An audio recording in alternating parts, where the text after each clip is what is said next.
નમસ્કાર મિત્રો, આજે સીધો ને સટના એપિસોડમાં આપણી સાથે મુંબઈથી વરિષ્ઠ તંત્રી જનક શાહ જોડાયા છે. જનકભાઈ આર્થિક વિશ્લેષક છે અને અત્યારે અર્થતંત્ર આપણે ત્યાં અમેરિકા અવલંબિત થઈ રહ્યું છે કે કેમ, એવા બધા પ્રશ્નો આપણને ઉઠી રહ્યા છે. કારણ કે ટ્રેડ ડીલ કેવું થાય છે, કયા ક્ષેત્રને એનાથી લાભ થશે, નુકસાન થશે, એની ચર્ચા આજે ચાલી રહી છે. એમાં પાછું સુપ્રીમ કોર્ટ, અમેરિકાની ફેડરલ સુપ્રીમ કોર્ટે ત્યાંના પ્રેસિડેન્ટના આ ટેરિફ નાખવાના જે અધિકારો છે એને પ્રતિબંધિત કર્યા છે અને ભાઈ જરા ભૂરાટા થયા છે. એમણે ત્યાંના ન્યાયાધીશોને પણ ભાંડ્યા. એમાં એમને ગુસ્સો વધારે એટલા માટે પણ આવે કે જે ન્યાયાધીશોને એમણે ગઈ વખતે જ્યારે એ રાષ્ટ્રપ્રમુખ હતા ત્યારે નિયુક્ત કર્યા હતા, એ જ ન્યાયાધીશોએ રાષ્ટ્રપતિના આ ટેરિફના પગલાને એ ગેરબંધારણીય ઠરાવ્યું છે. અને ભાઈશ્રી હવે માનવા તૈયાર નથી, કારણ કે સરમુખત્યાર તરીકે વર્તી રહ્યા છે. અને એમણે શરૂઆતમાં તો 10% વધારાના ટેરિફ ઝીંકી દીધા, સુપ્રીમ કોર્ટના જજીસના ચુકાદાની 80 કે 83 કરીને, અને પછી પાછા એક જ દિવસમાં એમણે એ 10% ને 15% કરી નાખ્યા. હવે આપણે ત્યાં અંધભક્તો તો ઉજાણી ઉજવતા હતા કે આ હવે જુઓ એમ કે આપણને 18% માંથી 10% થઈ ગયા, પણ હવે 10 માંથી પાછા 15% થઈ ગયા અને કાલ ઉઠીને કેટલા ટકા નાખશે ખબર નથી. કારણ કે દરેક પ્રેસ કોન્ફરન્સમાં ડોનાલ્ડ ટ્રમ્પ, અમેરિકાના રાષ્ટ્રપતિ, એમ કહે છે કે ભારત અને પાકિસ્તાન વચ્ચે મેં સમાધાન કરાવ્યું અને મેં ધમકી આપી હતી કે 200% ટેરિફ નાખીશ. એટલે બે જણા માની ગયા, બંને વડાપ્રધાન માની ગયા. અને આપણા વડાપ્રધાને એના વિશે કોઈ ટ્રમ્પ જુઠ્ઠું બોલે છે કે સાચું બોલે છે એવું કોઈ નિવેદન આજ દિવસ સુધી કર્યું નથી. એ માત્ર વિદેશ મંત્રાલયના જુનિયર માણસની પાસે એ નિવેદન કરાવે છે, પરંતુ ખોખારીને કહી શકવાની એમનામાં હિંમત નથી. ઓન ધ કોન્ટ્રરી, ટ્રમ્પે તો એમ કહ્યું હતું કે નરેન્દ્ર મોદીની રાજકીય કારકિર્દી હું ખતમ કરી દઈ શકું એમ છું, પણ કરીશ નહીં. એટલે એની પાસે કંઈક નરેન્દ્ર મોદીના સિક્રેટ એવા છે કે જે છે ને આખા દેશને, ભારતને બાનમાં લીધો છે. અને મોટા ભાગના નિર્ણયો એ વોશિંગ્ટનથી જાહેર થાય છે અને આપણે ત્યાં એનો અમલ થાય છે. આજે જનકભાઈ આપણી સાથે જોડાઈને આ ટ્રેડ ડીલ હજુ તો માર્ચમાં જેના પર હસ્તાક્ષર થવાની સંભાવના છે, જો ભાઈ શ્રી વિફરે નહીં તો, કારણ કે ટ્રમ્પભાઈ નું કઈ કહેવાય નહીં, એ ગમે ત્યારે ગમે તે કરી શકે. પણ માર્ચમાં એ સાઇન થાય એવા ટ્રેડ ડીલ પહેલા જે ઘટનાક્રમ થઈ રહ્યો છે એની બજાર ઉપર કેવી અસર થશે, અથવા તો આપણા દેશના અર્થતંત્ર ઉપર કેવી અસર થશે, એની ચર્ચા કરવા માટે જનકભાઈને આપણે અનુરોધ કર્યો હતો. અને જનકભાઈ આજે જોડાયા છે. જનકભાઈ, આપનું સીધું ને સટમાં સ્વાગત છે. અને આપ એના વિશે આપનો મત જે છે, આપનું વિશ્લેષણ જે છે એ આપણા દર્શકો સમક્ષ રજૂ કરો એવી વિનંતી. જનકભાઈ. હરિભાઈ, આભાર તમારો ફરીથી મને અહીંયા બોલવાની તક આપવા માટે.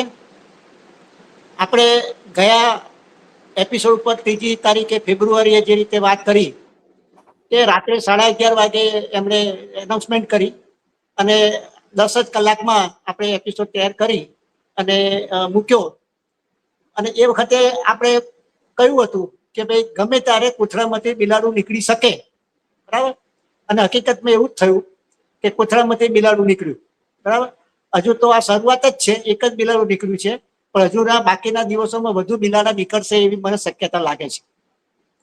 હવે પહેલી વાત એ આવે છે કે 12 રાજ્યોએ, ત્યાંના 12 રાજ્યોએ પ્રેસિડેન્ટના આ સત્તાને ચેલેન્જ કરેલી અને એ મામલો સુપ્રીમ કોર્ટ સુધી પહોંચ્યો.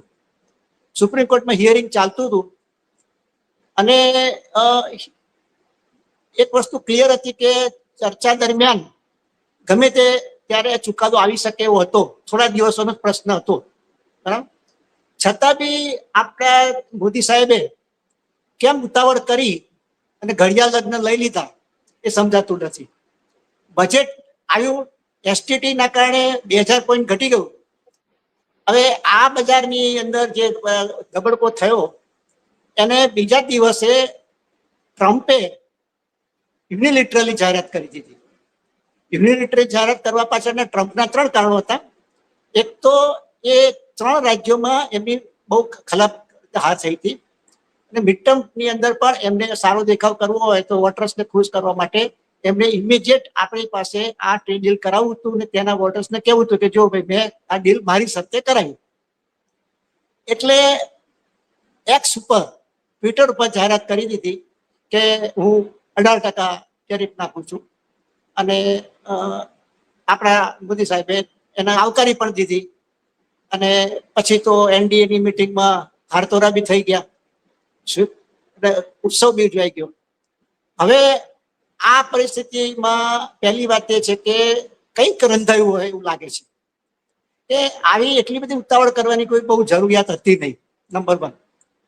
હવે જુઓ કે ભારતીય મૂળના વકીલ નીલ કટિયારા એણે એટલો સરસ મજબૂત કેસ દલીલો સાથે રજૂ કર્યો અને છેલ્લે કન્ક્લુઝન પર સુપ્રીમ કોર્ટે સ્વીકાર્યું કે ભાઈ આ રાષ્ટ્રપતિને આ સત્તા જ નથી, એમને આ ટેરિફ નાખવાની સત્તા નથી, સંસદના સત્તા છે, એમને પોતાને કોઈ એવી સત્તા નથી. તો સંસદ જ આ ટેરિફ નાખી શકે અને એમને આ આખું સ્ટ્રક ડાઉન કરી નાખ્યું. સ્ટ્રક ડાઉન કર્યા પછી તો એકદમ જેને કહેવાય ને ઈગો હર્ટ થયો. ઈગો હર્ટ થાય એટલે એમણે જજની સામે ગમે તેમ બેફામ ઉચ્ચારણો કર્યા અને પછી એમણે જોકે એમને બી ખ્યાલ હતો જ કે સ્ટેપ ડાઉન થશે એટલે એમને પ્લાન બી તૈયાર રાખેલો હતો.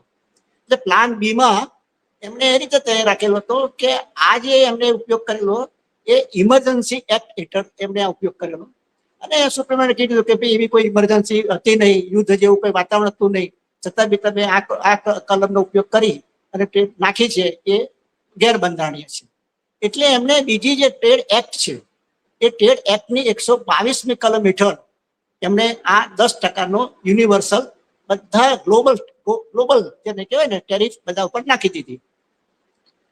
ગ્લોબલ ટેરિફ નાખ્યા પછી એમને લાગ્યું કે ભાઈ આ તો બહુ ઓછી છે એટલે બીજા દિવસે 24 કલાકની અંદર એમને વધુ આ એક હેઠળના કલમ હેઠળ 15% સુધી એલાઉડ છે.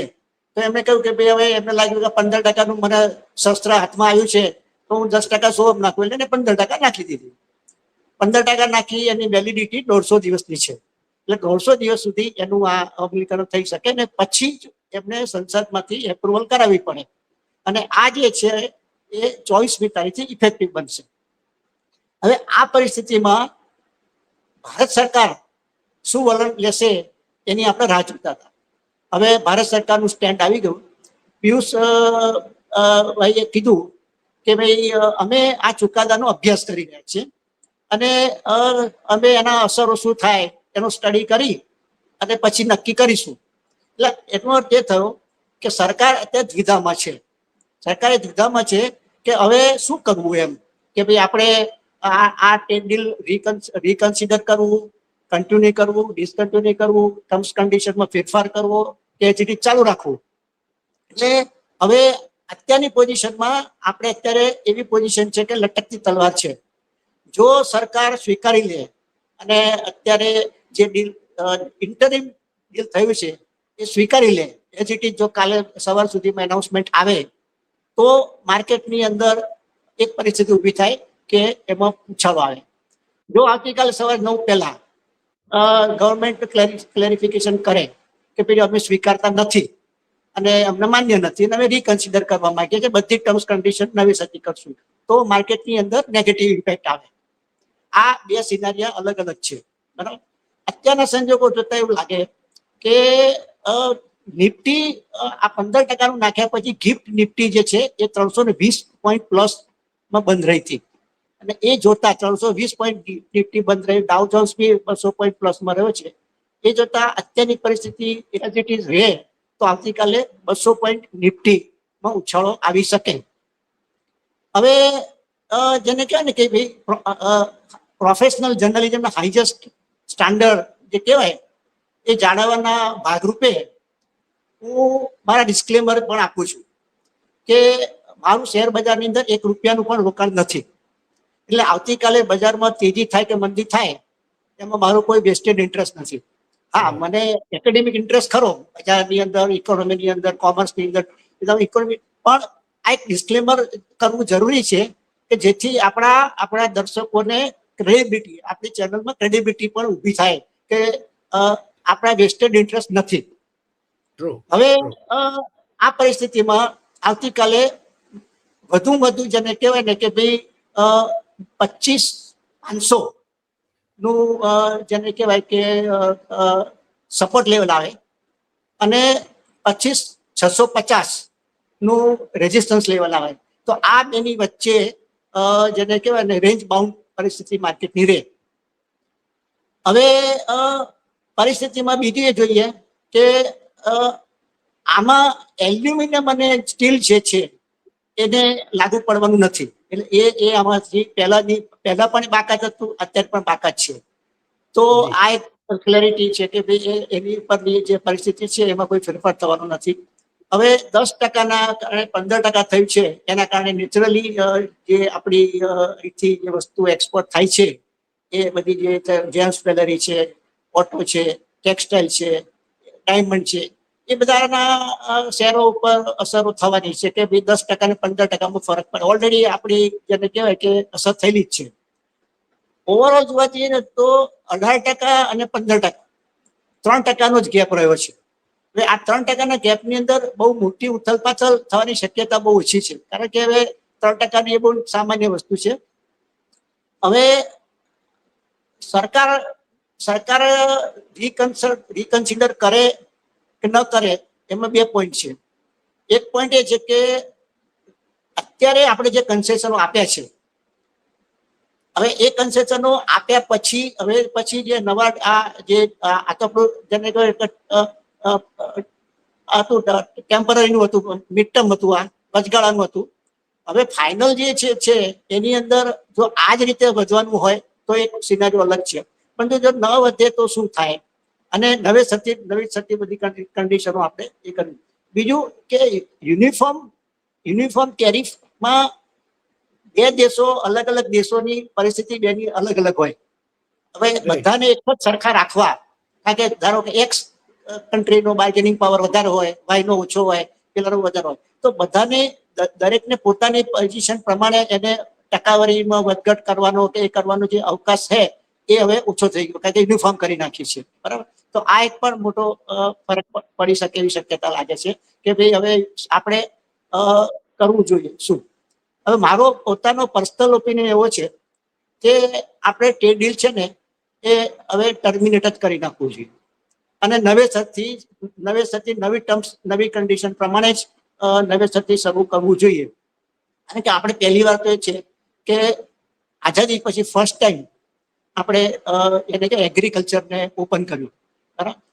હવે આપણું ભારત એ સોવિયત કન્ટ્રી છે, જેને સાર્વભૌમકતા દેશને કોઈ પણ દેશ એમ કેમ કહી શકે કે ભાઈ તમે રશિયા પાસેથી જ ખરીદો, નહીં તો અમે 25% ફરી નાખી દઈશું. બરાબર. અને આપણે સ્વીકારી લીધી છે, આપણે ઘટાડી દીધું છે. વેનેઝુએલામાંથી આપણે શરૂ પણ કરી દીધું છે, અને વેનેઝુએલાની જે ઓફર છે ને એ તો બહુ ઓછું ડિસ્કાઉન્ટ છે, ઘણું ઓછું ડિસ્કાઉન્ટ છે. છતાં બી આપણે અત્યારે એના પ્રેશર હેઠળ વેનેઝુએલાથી લેવાનું નક્કી કર્યું છે.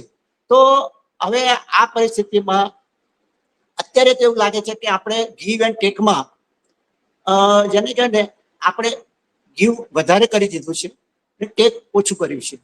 હવે બેલેન્સિંગ કરવું હોય તો ગીવ અને ટેક બેનું સરખું હોવું જોઈએ, અને આપણી પાસે બાર્ગેનિંગ કરવા માટેની સૌથી મોટું શસ્ત્ર એ છે કે આપણી પાસે 140 કરોડનું કન્ઝ્યુમર માર્કેટ છે, અને એ માર્કેટની અમેરિકાને જરૂર છે. એટલે આપણે આપણી શરતોએ પણ એને ટર્મ્સ મૂકી શકીએ કે ભાઈ અમારે આ વસ્તુ કરવી છે, આ વસ્તુ નથી કરવી. અને બીજું કે $100 બિલિયન નું જે આપણે કમિટમેન્ટ કર્યું છે, બરાબર. હવે એ કમિટમેન્ટ પણ દર વર્ષે દર વર્ષે, હા, એટલે 5 વર્ષમાં 500 નું છે. તો આપણે એક વર્ષના 100 નું ગણીએ તો $100 બિલિયન નું આખું જે કમિટમેન્ટ છે એ આપણે કેવી રીતે ફૂલફિલ કરશું એ પણ એક બહુ મોટો પ્રશ્ન છે. કારણ કે એ એટલું ઈઝી નથી કે આપણે આ કમિટમેન્ટ પૂરા કરી શકીએ. હવે આ બધી પરિસ્થિતિની અંદર અત્યારે મને એવું લાગે છે કે લટકતી તલવાર છે આપણી. કઈ બાજુ આ તલવાર આવશે ઝુકાશે ખબર નથી. હવે ટ્રમ્પ પોતે પણ અચ્છા, હવે છેલ્લામાં છેલ્લું ડેવલપમેન્ટ એવું છે કે જે આ એડવોકેટ એ જેને કેસ લડેલો એ એડવોકેટ હવે પોતે આ 15% જે નાખી છે એને પણ ચેલેન્જ કરવાનો છે. બરોબર. હવે એ 15% ચેલેન્જ કરવાના છે ભાઈ આ નીલ. તો એ જો ચેલેન્જ થાય કોર્ટમાં, કારણ કે એની આર્ગ્યુમેન્ટ એ છે કે ટ્રેડ ડેફિસિટ અને બેલેન્સ ઓફ પેમેન્ટ એ બે અલગ વસ્તુ છે. આપણે આ અત્યારે જે કર્યું છે ને એમાં મિક્સ કરી નાખ્યું છે કે ટ્રેડ ડેફિસિટ અને ટ્રેડ બેલેન્સ ઓફ પેમેન્ટ, તો એ અલગ વસ્તુ છે. તો એનું કેવું એમ છે કે આપણે અગાઉની જે આર્ગ્યુમેન્ટો બધી કરી એનું આ વાયોલેશન થઈ જાય છે. તમે એક વખત આ જે સ્ટોક ડાઉન કર્યું ત્યારે તમે જે આર્ગ્યુમેન્ટો કરી એ જ એને પછી અને તદ્દન રિવર્સમાં આર્ગ્યુમેન્ટો આ કરે છે. તો એને હવે જો આ પણ ચેલેન્જ થાય 15%ની વસ્તુને પણ ચેલેન્જ કરવામાં આવે અને એ પણ જો ધારો કે સ્ટ્રક ડાઉન થાય, કારણ કે એમાં બી એનું કેવું એમ છે કે આ પણ એમણે સંસદની મંજૂરી લેવી જ પડે, એક્ઝિક્યુટિવ ઓર્ડર થી ન ચાલે. હવે એ એમ કે છે કે 150 દિવસ સુધી ચાલી શકે, પેલો કે ન ચાલે. આ બધા જેને કાનૂની પ્રશ્નો છે અને હવે એ કોર્ટમાં બંને બાજુ આર્ગ્યુમેન્ટો થશે અને આગળ ચાલવાનું છે. બીજો પ્રશ્ન આવે છે રિફંડનો, કારણ કે સુપ્રીમ કોર્ટે રિફંડની બાબત ટચ જ નથી કર્યો. કારણ કે એકદમ મૌન રહ્યું છે રિફંડની બાબતમાં. સ્ટોક ડાઉન કરી નાખ્યું તમે, પણ હવે રિફંડનું શું? હવે રિફંડની એપ્લિકેશનો પડેલી છે ત્યાં આગળ. હવે અને રકમ બહુ મોટી છે, રકમ બહુ મોટી છે, $133 બિલિયન. $133 બિલિયન જેવી રકમ ની આપણે આખું જેને કહેવાય ને કે ભાઈ રિફંડ આપવું પડે. હવે એટલી મોટી રકમની રિફંડ કેવી રીતે આપી શકશે એ પણ એમના માટે એક મોટો પ્રશ્ન છે.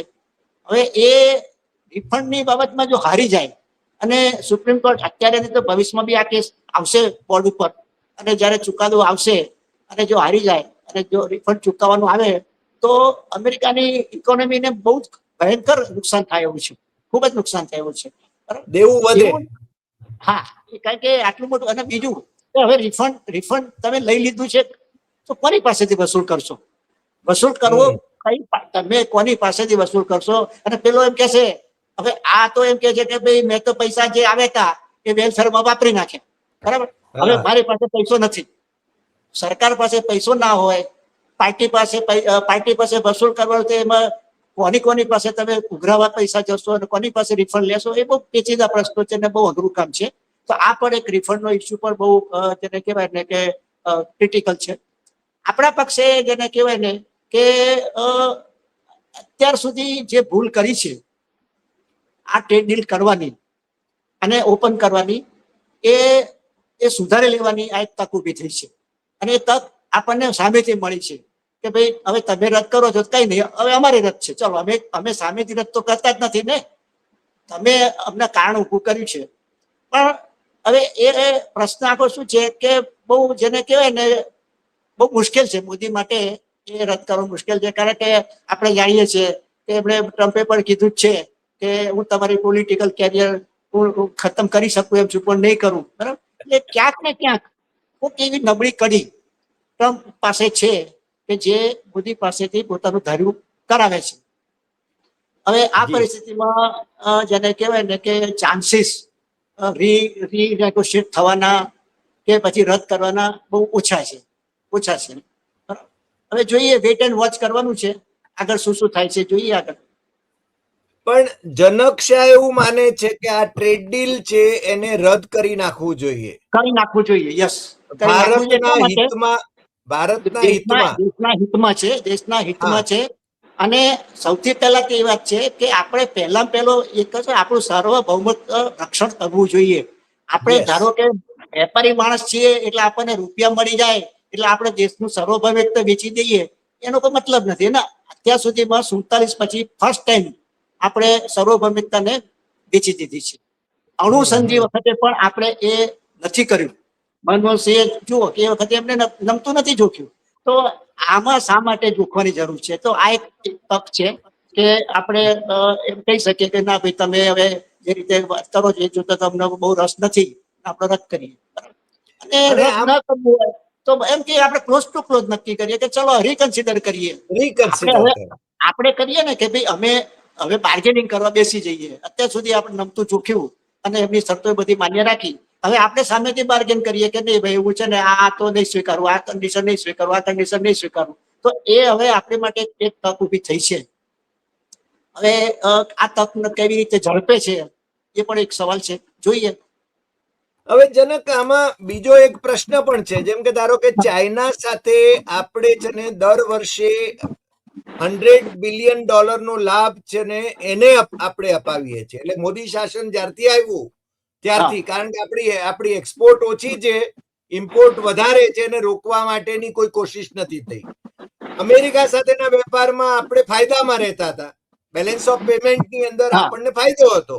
પણ હવે જો $100 બિલિયન દર વર્ષે જો પેલું કરવાનું હોય તો આપણે છે ને ત્યાંથી બધું આયાત કરી આપણા ઉદ્યોગો, આપણી ખેતી એને બરબાદ કરી નાખવાના સંજોગો ઉભા થાય છે. એટલે આપણી જે વિદેશ નીતિ છે ને એ વિદેશ નીતિ હવે યુટર્ન મારે છે. યુટર્ન મારે છે એટલા માટે કે આપણી રશિયા સાથેની જૂનામાં જૂની અને રિલાયબલ જેને કહેવાય ને મૈત્રી ને આપણે છોડી અને અમેરિકા તરફ ઢળ્યા છીએ. અને બીજું કે આપણે ચીન અને રશિયા અને ભારત એક ધરી પર આવે એવું ટ્રમ્પ ઈચ્છતા નથી.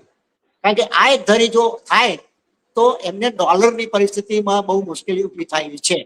કે આ આપણને કોઈ પણ સંજોગોમાં ચીન અને આપણને જુદા પાડવાની કોશિશ કરશે, રશિયાની સાથે આપણા સંબંધો બગાડવાની કોશિશ કરશે. શરૂઆતમાં તો પુટિને સારું રિએક્શન આપી દીધું, બરાબર, કે ભાઈ એમને જ્યાંથી ઠીક લાગે ત્યાંથી એ ખરીદી શકે. બીજા કે ત્રીજા દિવસે એમને પલટી મારી દીધી, બરાબર. તો એ પણ રશિયાએ પછી એમને પલટી મારી દીધી કે આપણે હવે એની સાથેના સંબંધો પણ થોડા તણાવપૂર્ણ થયા છે રશિયા સાથેના, બરાબર. તો હવે તો શરૂઆતમાં શું છે, માણસ એકદમ પોલાઇટલી વાત કરે, પછી જુએ કે ભાઈ આ તો આપણને મૂર્ખ બનાવે છે, તો પછી એ બી પુટિન બી કાચો માણસ નથી, એને પોતાનું તલવાર આપણી સામે ઝીકી દીધી છે, બરાબર. તો આ બધા સંજોગોમાં આપણી જે વિદેશ નીતિ જે છે એ વિદેશ નીતિ જેને કે આખી જેને કે નોન એલાઇનમેન્ટ આપણી જે આખી વિદેશ નીતિ હતી એમાંથી નહેરુ વખતની જે નોન એલાઇનમેન્ટની પોલિસી છે એ પોલિસીમાં યુટર્ન આખું આપણે આપ્યું છે. અને એ પોલિસી મારી દ્રષ્ટિએ બિલકુલ ખતરનાક છે. સાચી વાત છે જનકભાઈ, આજે આપ અમારી સાથે જોડાયા એ બદલ આપનો ખૂબ ખૂબ આભાર. અને મને લાગે છે કે માત્ર ટ્રેડ ડીલની જ નહીં પણ વિદેશ નીતિની પણ આપણે વાત કરી અને બજારની વાત કરી, એ ખૂબ સૂચક છે. આપણે બજારમાં કોઈ રોકાણ ધરાવતા નથી, શેર બજારમાં કોઈ ધંધો કરતા નથી, એટલે આપણે મન મોકળાશથી વાત કરી શકીએ છીએ, આપણે દર્શકોને કહી શકીએ છીએ. આજે આટલી વાત, ફરી મળીશું નવા એપિસોડમાં નવા વિષય સાથે. આપનો ખૂબ ખૂબ આભાર. નમસ્કાર.